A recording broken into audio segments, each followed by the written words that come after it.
Magandang araw sa lahat. Sa araw na ito ay isa na namang mahusay na tagapagkwento ang ating mapakikinggan. Siya ay si Cyrene P. Estabillo, isang alumni ng ating paaralan.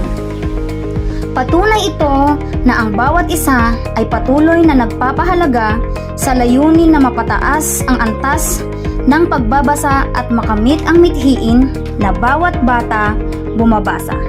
Tara na! At sabay-sabay nating pakinggan ang kanyang kwento. Mapagpalang araw, ako si Cyrene Estabillo. At ngayon ay pag-uusapan natin ng isang kwento tungkol sa dalawang magkaibigan. Ito ay pinamagatang Ang Oso at ang Dalawang Magkaibigan. May dalawang magkaibigan, si Ron at si John. Nagpasya silang libutin ang buong mundo ng magkasama. Isang araw, naisip nilang pumunta sa kagubatan. Mapanganib ang kagubatan at alam nilang may mga panganib na maaaring mangyari anumang oras. Kaya nangako sila na mananatiling magkasama kahit anong mangyari. Isang saglit pa ay may narinig silang malakas na tunog mula sa isang malaking oso na papalapit sa kanila. Takot na takot ang magkaibigan. Dali-daling tumakbo si Ron at umakyat sa pinakamalapit na puno at naiwan si John sa baba. Hindi alam ni John kung paano aakyat ng puno.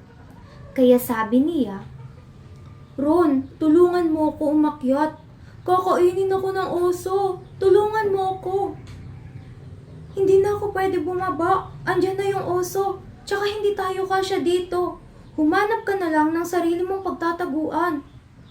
Hindi tinulungan ni Ron si John. Pero matalino si John. Natutuhan niya sa eskwela na hindi kumakain ng mga patay ang oso. Kaya naisipan niya ang humiga sa lupa at magpanggap na siya ay walang buhay. Lumapit ang oso kay John na nakahiga. Inamoy siya ng oso. Ilang saglit pa ay umalis na ito dahil nga hindi ginagalaw ng mga oso ang mga walang buhay. Pagkaalis ng oso, bumaba si Ron mula sa puno at tinanong ang kanyang kaibigan.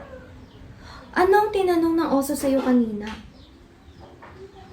"Pinayuhan niya ako, huwag magtiwala sa mga kaibigang hindi totoo na iniiwan ka sa oras ng pangangailangan."